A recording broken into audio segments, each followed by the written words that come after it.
ఇవాళ మీ వరంగల్లో MGM hospital 24 అంతస్తుల ఎంజీఎం హాస్పిటల్ కేసీఆర్ గారు ఉన్నప్పుడు దాదాపు పూర్తి చేసినాం. అసలు దసరాకే ప్రారంభిద్దాం అనుకున్నాం, పోయిన దసరాకి. ఇవాళ నేను ఇప్పుడు ఇక్కడికి వస్తుంటే చూసిన ఎక్కడి హాస్పిటల్ అక్కడనే ఆగిపోయింది. ఉన్న మెషిన్లన్నీ తీసుకొని పోయినరు. 5-6 నెలలైంది. ఏమైందని నేను అడిగిన అధికారులను. అడిగితే వాళ్ళు చెప్తున్నారు, సార్ ఇక్కడ ఉండే ఎల్ఎన్టీ సంస్థ కడుతుండే వాళ్ళని బెదిరించినట్టున్నారు.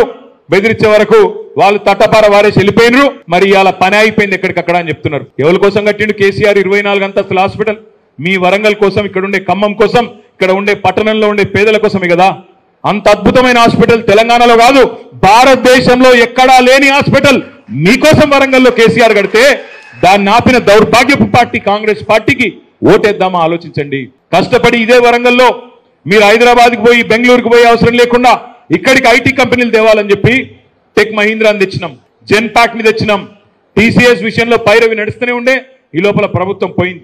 7-8 కంపెనీలు తెచ్చినాం. దురదృష్టం చెప్తా ఉన్నా మీకు నేను. బాధ ఎక్కడ అనిపిస్తుందంటే కొత్త పరిశ్రమలు తెచ్చే మొఖాలు వీళ్ళకి ఎట్లాగూ లేవు. వీళ్ళకంత సినిమా లేదు. వీళ్ళ మొఖాలు చూసి వచ్చేటోడు కూడా లేడు. కానీ ఉన్న పరిశ్రమలు ఆపుకునే తెలివి కూడా లేదు. టెక్ మహీంద్రా ఇలా వరంగల్కి వెళ్ళి వెళ్ళిపోతున్నది. టెక్ మహీంద్రా వరంగల్కి వెళ్ళి వెళ్ళిపోతా ఉన్నది. మరి ఇట్లాంటి దిక్కుమాలిన గవర్నమెంట్కి మళ్ళీ ఓటేసి మీరే గొప్పవాలని చెప్పి వరంగల్ నుంచి టెక్ మహీంద్రా వెళ్ళిపోతున్నది. ఎంజీఎం హాస్పిటల్లో 5 గంటలు కరెంటు పోతున్నది. 24 అంతస్తుల హాస్పిటల్ ఆగిపోయింది. అందుకోసం ఓటేద్దామా? ఎందుకోసం ఓటేద్దాం ఆలోచించండి.